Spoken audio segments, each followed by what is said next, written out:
신앙생활의 성공 비결이라는 제목으로 하나님 말씀 증거하도록 하겠습니다. 어느 제품이나 물건을 사거나 했을 때 반드시 그 안에는 사용 설명서라는 게 들어 있습니다. 그렇죠? 약품 같은 경우에는 그 약을 어떻게 먹어야 되는가, 어떻게 복용해야 되는가 그런 이야기가 적혀 있고, 청소 제품이면 사용 방법이 기록되어져 있겠죠. 필터는 어느 만큼 갔을 때 갈아야 된다. 또 이제 DIY 가구 같으면 조립 같은 방법들이 기록이 되어져 있죠. 원래 그 제품의 의도한 기능을 효과적으로 사용하기 위해서 필요한 것이 1차적으로 필요한 것이 사실은 설명서라고 하는 것이죠. 저도 이제 물건을 샀을 때 이렇게 조립을 이렇게 하다 보면 사실은 설명서를 안 봐도요, 남자들은 그냥 웬간한 거는 그냥 조립을 할 수 있습니다. 그렇게 어렵지 않으면. 그런데 조립하다 보면 이렇게 막힐 때가 있어요. 딱 막혀서 이 다음에는 어떻게 조립을 해야 되지? 그럴 때 얼른 설명서를 얼른 보게 되는 거죠. 그러면 여기서는 내가 이렇게 조립하는 게 아니라 이렇게 가야 되는구나. 이래야 이 다음에 너트가 이렇게 맞구나. 정확하게 알게 되거든요. 애써서 돌아가는 수고를 덜면서 물건을 조립해낸단 말이죠. 저는 신앙생활을 하면서도 많은 성도들의 영적인 어려움들을 사실은 좀 보게 됩니다.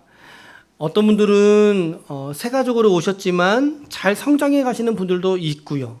그러나 또 어떤 분들은 교회 안에서 오래도록 몸을 담고 교회 생활을 했지만 늘 왠지 그 자리에서 이렇게 쳇바퀴 돌듯이 자라지 않는 신앙생활의 모습을 보게 되더라는 거죠.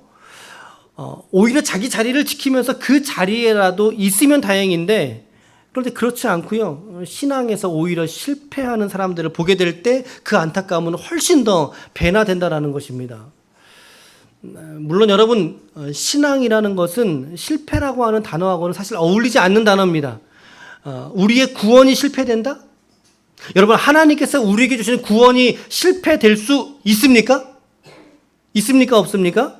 있을 수가 없어요. 하나님이 우리에게 주신 구원은 실패할 수가 없어요. 그리스도 예수의 십자가의 사건에서 시작된 우리의 믿음이라 친다면 그 믿음이 결코 실패할 수가 없단 말이죠. 하나님의 구원은 실패하지 않아요.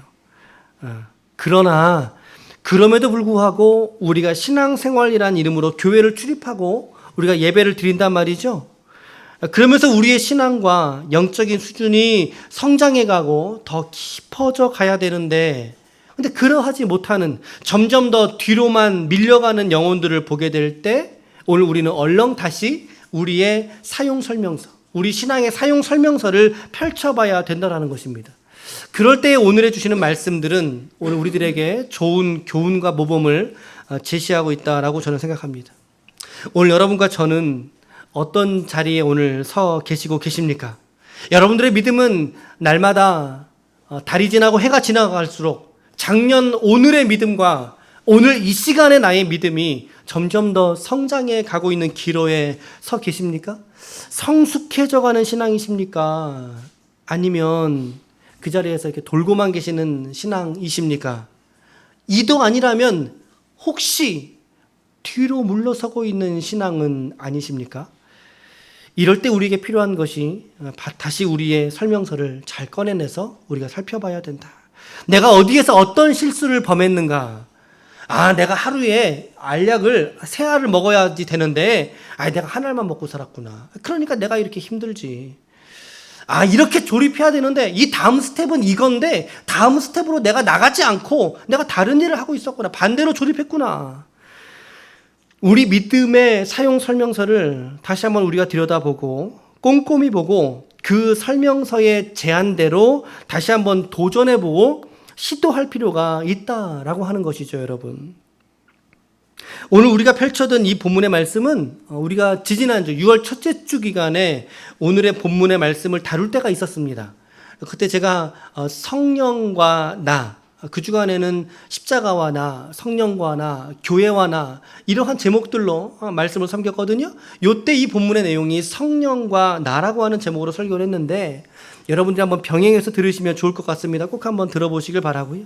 저는 오늘 이 본문의 안에서 신앙생활의 성공 비결, 좀 제목이 좀 제가 늘 하던 것과 좀 다르긴 합니다만, 신앙생활의 성공 비결 3가지의 매뉴얼로 오늘 말씀 접근해 보도록 하겠습니다.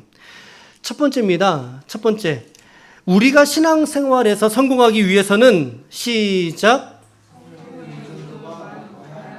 네, 동의하십니까? 네. 거꾸로 말한다면요, 성령께서 우리를 다스리시는 영적인 수위가, 성령께서 우리 마음속에 내밀하게 들리시는 그 음성이 커져야 된다 이 말이죠. 크게.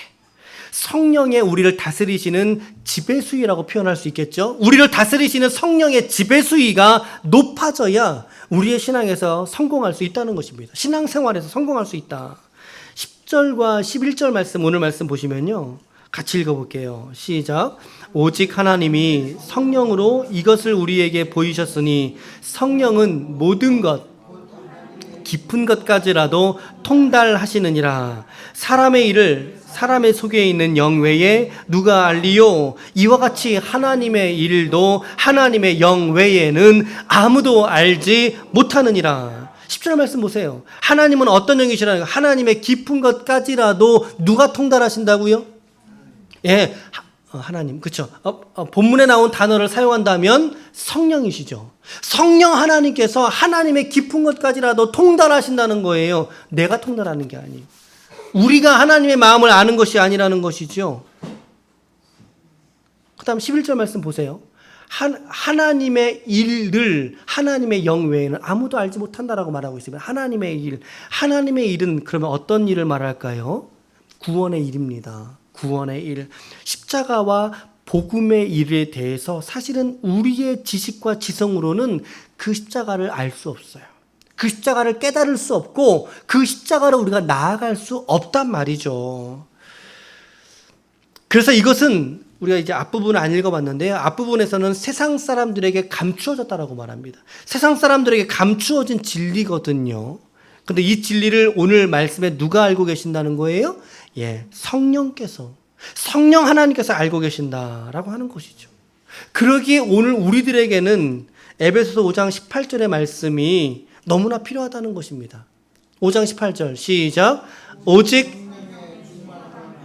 그렇죠. 요한복음에서는 예수님이 제자들에게 뭐라고 말씀하셨습니까? 너희가 성령을 받으라 라고 말씀하셨어요.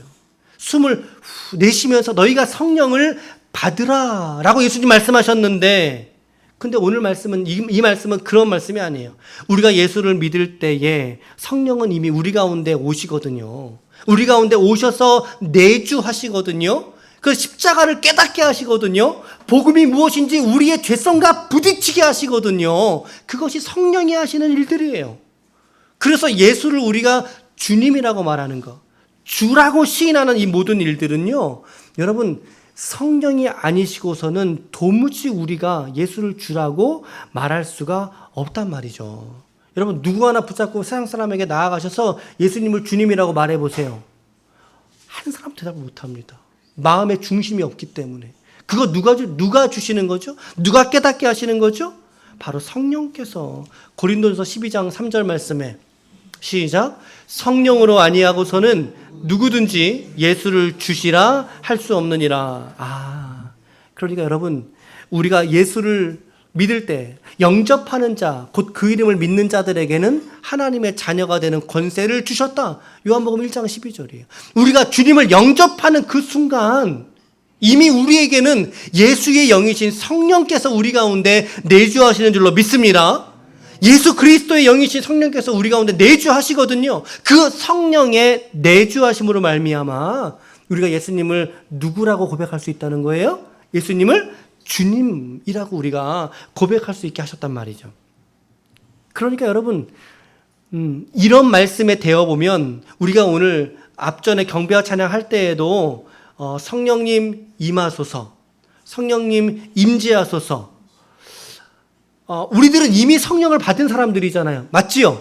우리는 이미 성령의 사람들이에요. 그러니까 우리가 찬양 부를 때 성령이여 임하소서라고 하는 것이 이 말씀에 잇대어 보면 엄밀한 의미에서는 맞는 말이에요, 틀린 말이에요? 그건 틀린 말이에요. 엄밀한 의미에서는 틀린 말. 물론 그 가사들이 어떤 것을 말씀하는지 우리는 알지요. 우리 다 이렇게 눈치가 있잖아요. 그렇죠? 성령의 충만함을 간구하는 거죠. 그렇죠? 세상에 젖어 있던 우리에게 성령께서 다시 내주하시고 충만하게 우리를 다스려 주옵소서라고 하는 게 찬양의 고백일 거예요. 그렇게 우리 찬양해도 괜찮아요? 성령은 이미 그 노래와 상관없이 성령이여 임하소서와 상관없이 이미 여러분들 안에 주의 거룩하신 성령이 내주하시기 때문에 또다시 임재하시라는 표현을 드릴 필요는 없는 것이죠. 우리가 보는 말씀에서처럼 성령 임재의 충만하심을 표현하는 의미이다 라고 정리하고 받으시면 좋을 것 같아요. 여러분, 이미 하나님께서, 성령 하나님께서 오늘 여러분과 저의 심령 안에 내주하시는 줄로 믿으시길 바랍니다. 성령이 우리 안에 오셔서 죄를 깨닫게 하십니다. 성령이 우리 가운데 오셔서 죄를 깨닫게 하시고, 그리고 우리 자신을 깨닫게 하십니다. 우리 자신을 바로 볼 수 있게 하십니다. 하나님을 사모하게 하시죠. 그리고 하나님의 뜻대로 오늘 내가 살고 싶다라고 하는 의지를 갖게 하셔요. 이 모든 것들이 다 성령이 하시는 일들이에요. 성령의 역사거든요. 그러기에 오늘 우리는 다시 한번 우리의 말씀으로 돌아가 볼 때 하나님의 속 깊은 것을 누가 하신다고 말씀했어요? 성령께서 하신다. 그리고 그 성령께서 하나님의 일인 십자가와 복음의 신비를 하나님의 영 외에는 아무도 알지 못한다라고 말씀하신 것이니 우리가 우리 신앙의 성공하기 위해서는 성령 하나님의 내주하심, 그리고 더 나아가서 그 성령 하나님의 내 인생을 향하신 지배수위가, 그 다스림이 높아져 갈 때 우리의 신앙은 어제와 다르게 성장하고 성공으로 나아갈 수 있는 줄로 믿으시길 바랍니다. 제가 지금 성공이라는 표현을 계속 써서 사실은 조금 불편해요. 불편한데 여러분 잘 알아듣고는 계시죠? 우리 지체들이, 예배드리는 모든 지체들이 믿음에서, 신앙에서 성공할 수 있기를 축복합니다. 성령의 내주하심을 우리가 깨닫고 그 성령과 동행하는 일상이 되어야 한다라고 하는 말씀을 계속 드리고 있는 거죠. 그저 단순하게 여기서는 하나님을 느꼈다가 다시 세상으로 돌아가서는 성령을 잊어버리는 일이 있다면 그 사람은 성령으로 충만한 사람은 아닐 거예요. 그렇죠? 세상을 살아도요, 그 안에서 성령께서 주시는 은혜들이 우리의 삶의 주변에 뚝뚝 떨어질 때, 그럴 때 그 사람이 성령에 충만하지 않겠어요? 충만한 사람이지 않겠어요? 여러분, 내주하심하고요, 충만하심은 좀 달라요. 그러니까 내주하심과 충만하심은 다르다는 거죠. 내주하심은 존재의 의미입니다. 있느냐 없느냐의 의미입니다. 있느냐 없느냐. 근데 충만하심은 어떤 의미예요? 영향력으로서의 의미입니다. 영향력의 의미죠. 그러니까 많은 그리스도인들이 성령의 내주를 알아요. 그 경험하고 있어요. 과거와 오늘의 내가 좀 달라졌으니까, 예수 믿기 이전에 나와 예수 믿고 난 이후에 내가 좀 달라졌네? 라고 하는 걸 인식할 수 있어요. 성령의 내주하심의 결과예요. 그러나 성령의 충만함과는 거리가 있는 생활을 우리가 살아가고 있다라고 하는 반성들을 우리가 하게 된다라는 거죠.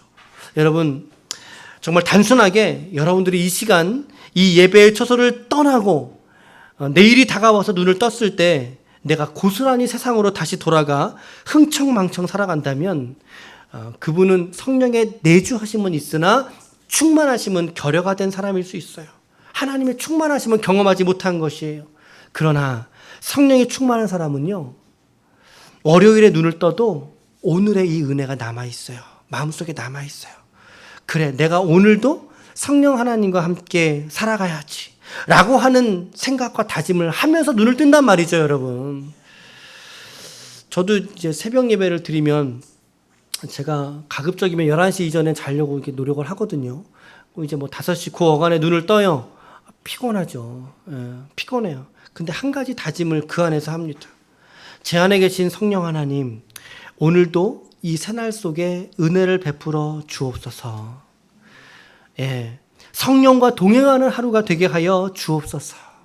라고 하는 마음에 기도를 하면서 이렇게 심칠에 눈을 힘들게 뜹니다. 비록 또다시 우리의 영혼의 모습은 하루가 지나면 밤이 찾아오고 우리의 찢어진 마음과 육신의 피곤함 속에 침대로 들어설면 우리의 영혼은 또다시 초라해질 수 있죠.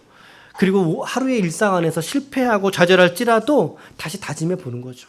내가 주님의 말씀과 성령의 충만함으로 내가 살아가기를 원한다라고 하는 그 마음으로 다짐해 보는 거예요. 영혼의 근육이 단련되어지는 거죠. 그런 사람 실패하지 않습니다. 믿음에 있어서 실패하지 않습니다, 여러분. 자, 그리고 두 번째 신앙생활의 성공 비결 두 번째입니다. 시작.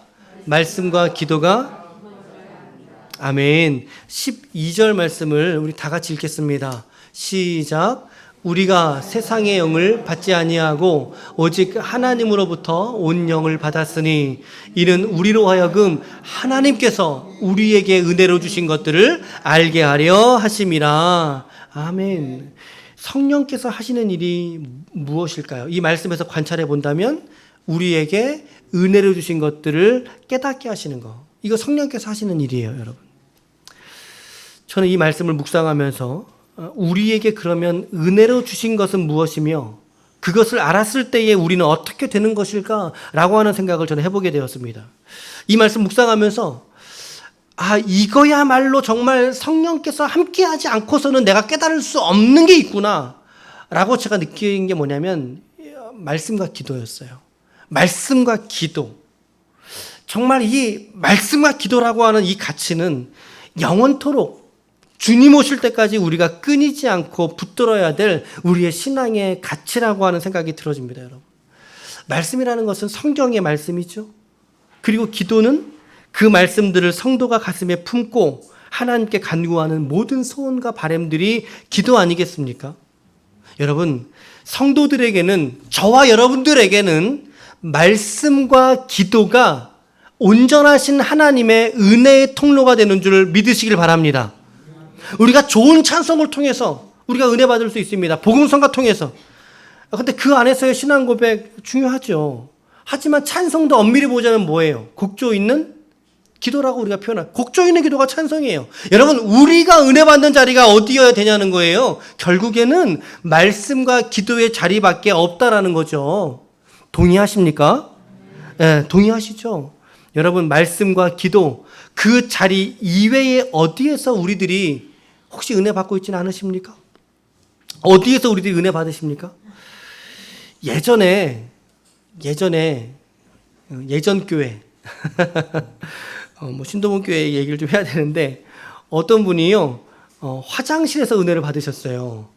화장실에서 신도문 교회 화장실 가보셨어요? 예, 그 리모델링 하면서 예쁘게 잘 해놨거든요. 여자 화장실에 왜 그렇게 거울들이 많아요? 왜 이렇게 거울이 많아요? 그때 그 옆에 있던 분이 그 얘기 들으시다가 목사님 저는 화장실에서 자고 싶었습니다. 이렇게 얘기하시더라고요. 그러니까 성전에서 자고 싶다는 사람은 제가 들어봤는데 화장실이 얼마나 좋으면 화장실에서 자고 싶을까라고 하는 생각도 해보게 됩니다. 또 어떤 분은요 산악회에 오셨어요. 산악회에 오셨는데 이제 그분이 거기서 은혜를 받으신 거죠. 교회에서 이제 식사도 드리고 또 이제 회비도 안 받았으니까 은혜를 받아서 교회에 나오신 모양이었어요. 여러분, 우리가 저를 포함해서 말씀과 기도의 자리에서 은혜 받지 못하면 다른 어떤 곳에서 은혜를 받아도요, 그 사람 안에 진리가 그 사람을 꿰뚫고 지나갈 수가 없습니다. 그 사람이 변화될 수가 없다라는 거죠. 아무리 목장 모임이 좋고요, 전도회가 아무리 좋고 교회에서 만나는 내 친구가 아무리 좋아도요, 교회가 새 건물로 반듯하게 지어졌어도요, 우리가 말씀과 기도에 은혜를 받지 않고서는 우리의 존재가 결코 달라질 수 없다는 사실입니다. 여러분, 우리 신앙생활의 성공은 반드시 말씀과 기도에 연결될 수밖에 없다. 그러니까 나는 교회 왔는데 교회 와서 내 신앙생활을 다시 잘해보고 성공하고 싶은데 그런데 내가 말씀을 읽는 자리에 없고 묵상하지 않고 심지어 기도하는 자리에도 내가 한 걸음조차 나아가지 않으려 한다면 그 신앙은 아주 심하게 얘기했을 때 반드시 미끄러지게 되어 있다는 것입니다. 반드시 그렇습니다, 여러분. 이게 신앙생활의 원리들이에요, 여러분. 근데 무서운 게 뭔지 아세요? 무서운 거는 그 말씀과 기도의 헌신이, 그 삶의 예배자로서의 헌신이 없는 그 지체가 교회 안에서의 어떤 중요한 역할을 맡게 되었을 때, 여러분, 일은 둘째입니다. 일은 둘째로 치고요, 그의 영혼이 시들 수밖에 없다는 것이죠. 그의 영혼이 시들 수밖에 없다. 제가 항상 드리는 말씀은, 우리가 이 기쁨의 교회 이 안에서 어떤 일을 안 해도 좋습니다, 여러분. 어떤 일을 여러분들이 안 하셔도 좋습니다. 그러나 한 가지만은 잊지 말자. 예배에 헌신해야 된다라는 말씀을, 예배의 헌신, 기도의 헌신, 이 부탁의 말씀을 드리는 것입니다. 왜? 여러분들의 믿음이 살아야 되니까. 우리의 믿음이 먼저니까. 우리의 은혜 받음이 먼저니까. 여러분들의 말씀 읽기와 묵상, 그리고 기도의 영적인 수준, 그것의 깊이가 더 깊어져 갈 수 있기를 축복합니다. 기도의 닻을 더 깊은 수면에 내릴 수 있기를 축복합니다. 말씀의 세계가 더 높이 올라갈 수 있기를 바랍니다. 말씀의 묵상이 넓어질 수 있기를 축복합니다, 여러분. 그것이 신앙생활 성공의 비결이에요.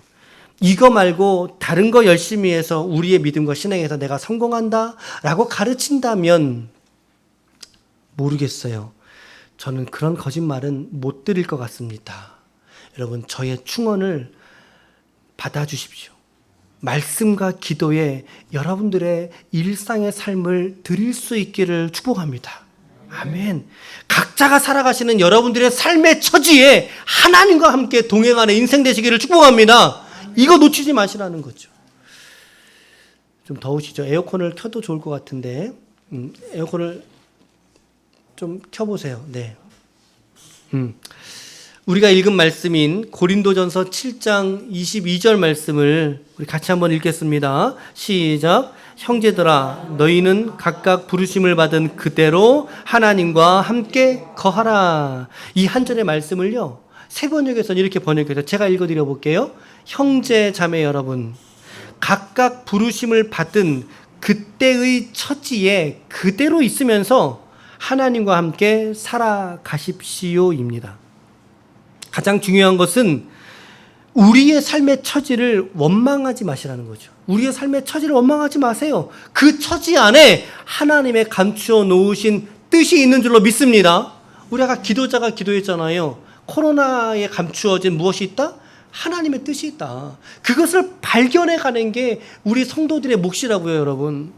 중요한 것은 무엇이냐면 그 속에서 내가 하나님과 함께 말씀과 기도의 헌신을 드리면서 하나님과 함께 살아가고 있느냐라고 하는 것이 가장 중요한 것이라는 것입니다. 오늘 여러분들의 어떠한 삶의 처지에 있을지라도 오늘 하나님과 성령 하나님과 동행할 수 있는 인생 될 수 있기를 축복합니다. 아멘, 아멘. 세 번째인데요, 신앙생활 성공 비결 세 번째, 시작. 아멘. 우리 마지막 절 16절인데 같이 읽겠습니다. 누가 주의 마음을 알아서 주를 가르치겠느냐? 그러나 우리가 그리스도의 마음을 가졌느니라. 빌립보서 2장 1절에서 8절까지의 말씀을 우리 같이 다 함께 읽겠습니다. 시작. 그러므로 그리스도 안에 무슨 권면이나 사랑의 무슨 위로나 성령의 무슨 교제나 긍휼이나 자비가 있거든 마음을 같이하여 같은 사랑을 가지고 뜻을 합하여 한 마음을 품어 아무 일에든지 다툼이나 허영으로 하지 말고 남을 낮게 여기고 각각 자기 일을 돌볼 뿐더러 또한 각각 다른 사람의 일을 돌보아 나의 기쁨을 충만하게 하라. 너희 안에 이 마음을 품으라. 곧 그리스도 예수의 마음이니 그는 근본 하나님의 본체시나 하나님과 동등됨을 취할 것으로 여기지 아니하시고 오히려 자기를 비워 종의 형체를 가지사 사람들과 같이 되셨고 사람의 모양으로 나타나사 자기를 낮추시고 죽기까지 복종하셨으니 곧 십자가에 죽으심이라. 아멘. 그리스도의 마음이 무엇이죠? 그러면 그리스도의 마음이 뭘까요, 여러분? 우리 말씀에서 관찰한 내용으로 몇 가지를 추려본다면 마음을 같이 해주는 거예요. 마음을 같이 해주는 거. 이게 뭐겠어요? 상처를 함께 해주는 거예요. 아픔이 내 아픔 되는 거예요. 그래서 공동체가 필요한 거예요. 우리 교회 안에도 공동체가 필요한 지체들, 필요하지 않은 지체들 한 명도 없어요, 여러분. 모두가 다 공동체가 필요해요. 우리 지체들 필요하단 말이죠. 마음을 같이 하는 거, 그게 그리스도의 마음이에요. 또 어떤 마음일까요? 겸손한 마음이죠. 겸손한 마음. 높아지고 자고하고 교만한 마음이 아니라 겸손한 마음. 또 자기를 낮추고 복종하려는 마음. 자기를 낮추고 복종하려는 마음. 그리고 궁극적으로는 십자가에서 죽으심을 순종하셨던 그 마음. 십자가의 죽으심. 결국에 신앙생활 그 성공의 시금석은요, 여러분, 결론적으로 예수님처럼 우리가 우리의 삶에서 죽어진 자로 살아갈 수 있느냐라고 하는 것에 있습니다, 여러분. 여기서 죽는다라고 하는 표현은요, 신체적인 죽음을 말하는 것이 아니에요. 나의 태도를 말하는 거예요. 우리의 내면 상태를 말하는 거예요. 세상을 향하여 내가 죽었느냐? 죄로 달려가길 원하는 그 마음에서 내가 죽었느냐? 라고 하는 것을 말하는 거죠. 그러니까 사도 바울은 뭐라고 말했습니까? 내가 날마다 죽노라라고 사도 바울은 고백했습니다. 사도예요. 바울이에요. 근데 날마다 죽기를 결단하잖아요. 마찬가지라는 거죠. 우리에게도 날마다 죽기를 결단하는 이 그리스도의 마음이 없이는 우리는 신앙생활에서 성공할 수가 없어요. 없어요, 여러분.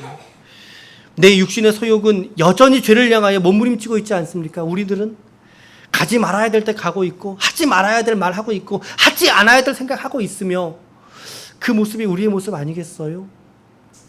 그러나 내가 예수처럼 죽음에 넘겨진 자로서 내 육체의 소욕을 이루지 아니하고 하나님의 거룩함을 이루어가는 신앙으로 우리가 살아가려고 몸부림치는 거, 그것이 신앙 성공의 관건이다. 관건이다.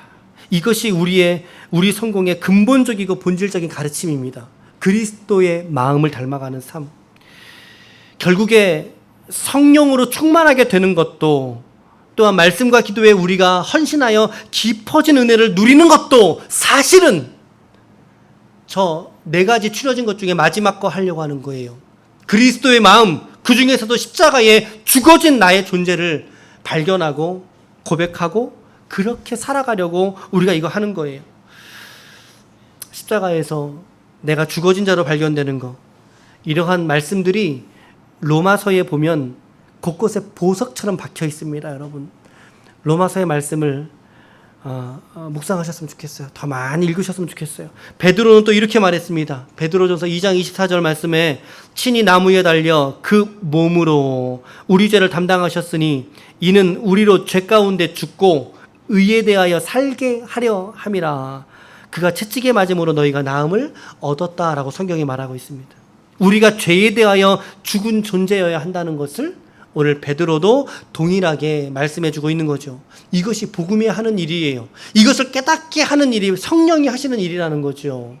죄에 대하여 죽고 의에 대하여 산 자, 복음에 대하여 산 자로 우리가 살아가는 것이 복음이고, 이것을 품은 마음이 곧 그리스도 예수의 마음이다.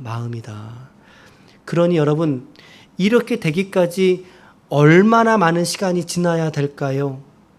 한번 생각해 보셔요. 이렇게 되기까지 얼마나 많은 시간들이 될까요? 1년 하면 될까요? 2년 동안 내가 성경 10독하면 될까요, 여러분? 그러면 얼마나 좋겠습니까마는, 그러나 우리의 신앙 성숙은 그렇게 되지가 않아요. 이 주보에 보면, 주보에 겉표지에 오늘 인터넷 검색을 하다가 좀 좋은, 우리가 이해하기 쉬운 우리 신앙생활 성장에 대한 이렇게 그래프가 있길래 제가 좀 가져와 봤어요, 여러분. 우리가 예수를 처음 믿을 때 그때의 모습을 중생이라고 하고, 그때의 신앙적 가치를 첫사랑이라고 한다면요, 우리 사람이라는 것은요 반드시 그 첫사람의 가치와 감격이 흐려지게 되어져 있어요. 낮아지게 되어져 있다고요. 그럴 때 우리가 구덩이로 추락하지 않죠. 자라가려고 하죠. 그러나 어느 순간 또다시 어떠한 문제에 부딪혀서 또다시 밑으로 미끄러져요. 그럴 때 영적인 디딤돌이 있어야 된다는 거죠. 영적인 디딤돌. 저는 우리 기쁨의 교회가 우리 지체들에게 영적인 디딤돌이 될 수 있기를 원합니다. 아멘. 우리 각 지체들 서로가 서로에게 마음을 같이 하는 영적인 디딤돌이 되어줄 수 있기를 축복합니다. 아멘. 아멘. 오랜 시간을 지나면서 내 자신을 돌아보고 성찰하고 꾸준한 말씀과 기도에 우리의 삶을 드리면서 한 걸음 나아갈 때, 그럴 때 여러분 신앙이 성숙해 되고 성장케 되는 거예요. 그것이 신앙 성공이에요. 신앙 성공. 일확천금이 갑자기 벌리는 게 성공이 아니라, 소나무는 한 해를 지나면서 봄, 여름, 가을, 겨울을 온전히 나야 된다 그래요. 온전히 지날 때 나이테가 한 줄씩 이렇게 켜켜이 쌓여가지 않습니까? 쌓여가듯이 그렇게 우리의 신앙도 성장하게 되는 것입니다. 결론의 말씀을 드리겠습니다. 저는 오늘 신앙생활의 성공 비결이라는 제목으로 조금은 원색적이지만 그러나 오늘 해야 될 이야기를 드렸다고 생각합니다. 몇 가지 신앙생활하면서의 매뉴얼을 설명서를 말씀을 드렸는데, 첫째는 우리의 삶에 성령 하나님을 향한 의존도가 우리 신앙의 성공을 갈라놓습니다, 여러분. 예. 날마다 성령과 동행하시는 날들이 될 수 있기를 축복합니다. 성령으로 충만하기를 구하는 것. 두 번째는 말씀과 기도에 있어서 우리의 일상을 조금 더 들이셔야 됩니다. 더 깊어져 가야 됩니다.